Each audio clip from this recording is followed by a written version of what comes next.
Hello friends, आज हम बात करेंगे एक नए इकोलॉजिकल टर्म के बारे में जिसका नाम है इकोलॉजिकल नीश। ठीक है, क्या नाम है? इकोलॉजिकल नीश। तो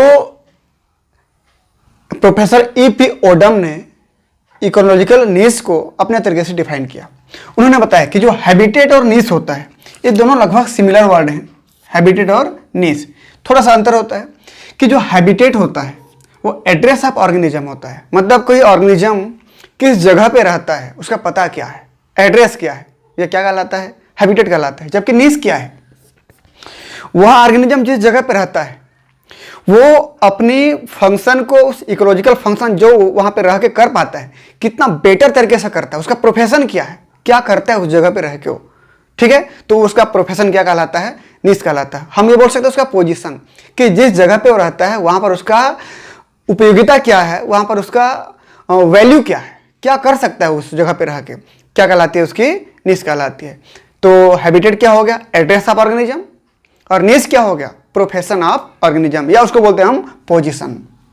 ठीक है, तो सिर्फ नीश में कि जो ऑर्गेनिज्म जिस जगह पे रहता है उसके सिर्फ उस फिजियोलॉजिकल जो स्पेस है जितना को ऑक्यूपाई किया है, सिर्फ उतने की बात नहीं करते हम, कि वहां पर जब रहता है वो, तो वहां पर जितना भी एबायोटिक फैक्टर हैं जैसे लाइट, टेम्परेचर, प्रेशर, सैलिनिटी, और जितना एबायोटिक फैक्टर है, जैसे उस ऑर्गेनिज्म के अलावा और कितने ऑर्गेनिज्म और रहते हैं वहां पे, उन सब के साथ उसका इंटरेक्शन कैसा है, उसका कम्युनिकेशन कैसा है, कैसा वो रिलेशन रखता है, ये सब किस में आता है?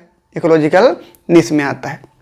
एक चीज और कि किसी भी ऑर्गेनिज्म का, कोई भी ऑर्गेनिज्म क्यों ना हो, वो जिस जगह पे रहता है, जिस पोजीशन पे अपना वर्चस्व बनाए रखा हुआ है, अपना वैल्यू बनाए रखा हुआ है, कि उस जगह पे उतना वैल्यू कोई और दूसरा ऑर्गेनिज्म वहां पर दे नहीं सकता। मतलब प्रत्येक ऑर्गेनिज्म अपना एक स्पेसिफिक वैल्यू अपने स्पेसिफिक जगह पे बना के रखता है। उसका कोई ऑप्शन नहीं है कि उसके बदले कोई और आ सकता है वहां पे। ठीक है, मतलब किसी भी ऑर्गेनिज्म का जो नीश होता है वो नॉट रिप्लेसेबल होता है, उसको रिप्लेस करने वाला कोई नहीं होता। बहुत सिंपल सी एग्जांपल है, मैं आपको यहां पर पढ़ा रहा हूं।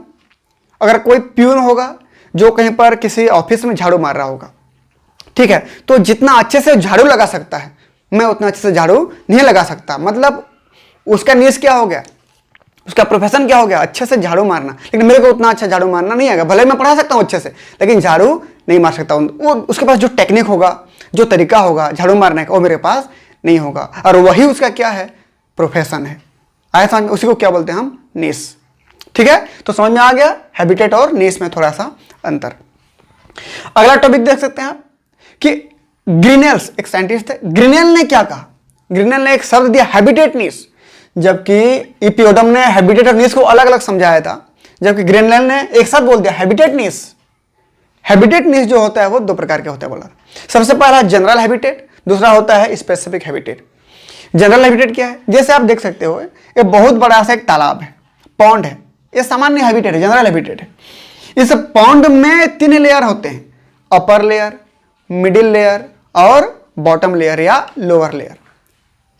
अपर, मिडिल और बॉटम, अपर, मिडिल और बॉटम। तो ये पूरा पॉन्ड क्या हो गया? जनरल हैबिटेट हो गया।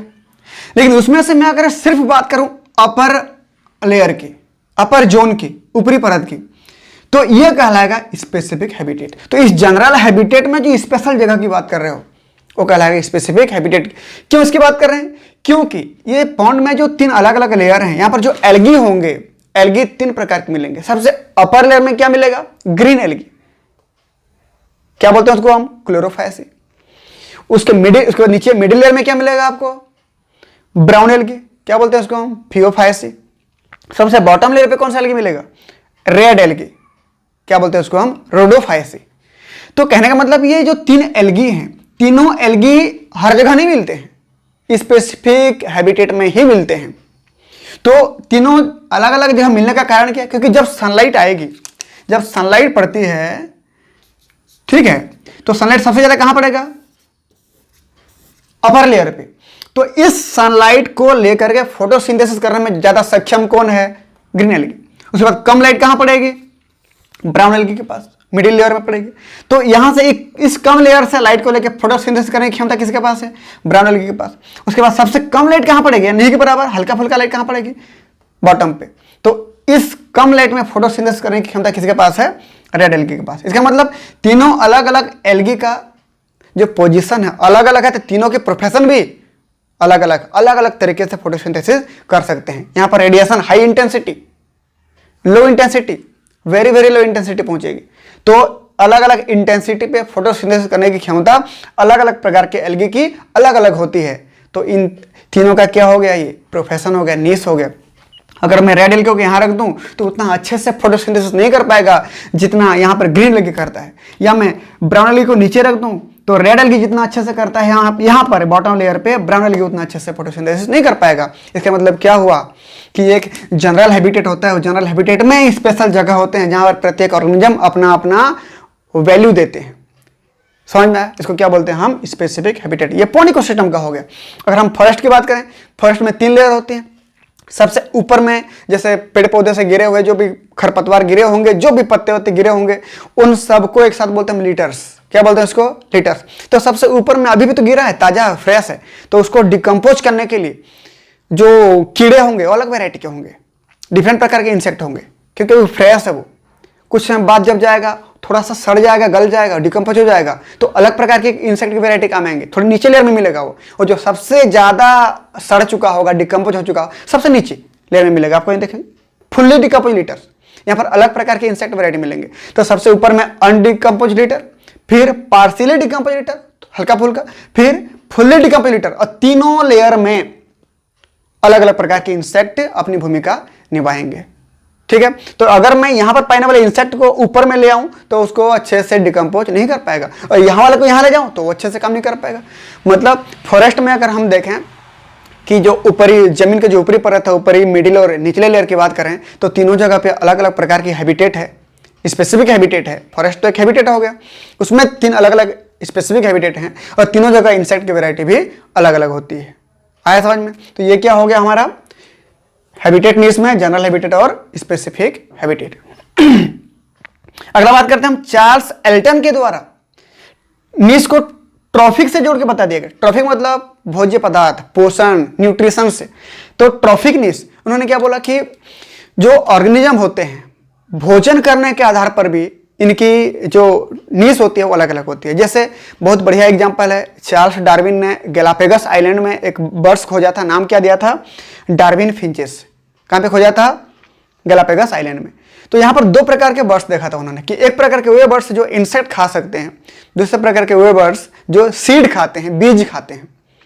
तो दोनों बर्ड्स में अंतर था, दोनों की चोंच की बनावट में अंतर था।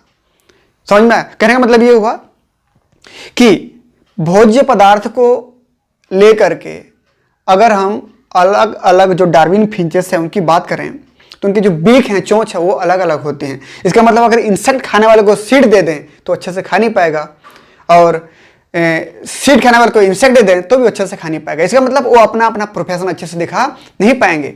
तो जो इंसेक्ट ईटर जो बर्ड्स होंगे वो इंसेक्ट अच्छे से खा पाएंगे, और जो सीड ईटर होंगे वो सीड अच्छे से फीड कर पाएंगे। अगर इनकी फूड वैरायटी इनको बदल दो तो अच्छे से खा नहीं पाएंगे, मतलब अपनी पोजीशन अच्छे से वो नहीं कर पाएंगे, एडजस्ट नहीं कर पाएंगे। इसका मतलब क्या हुआ कि हर प्रकार के ऑर्गेनिज्म का एक ट्रॉफिक नीश भी होता है कि स्पेशल प्रकार के भोजन को ही वो ले पाता है, उसके अलावा कुछ और दे दो उतना अच्छे से ले नहीं पाता है वो। ठीक है? मेरे को लग रहा है कि आपको ये इकोलॉजिकल नीश समझ में आ गया होगा। हम अगली वीडियो में फिर मिलेंगे कि नीश और भी कितना प्रकार के हो सकते हैं। ठीक है? Thank you.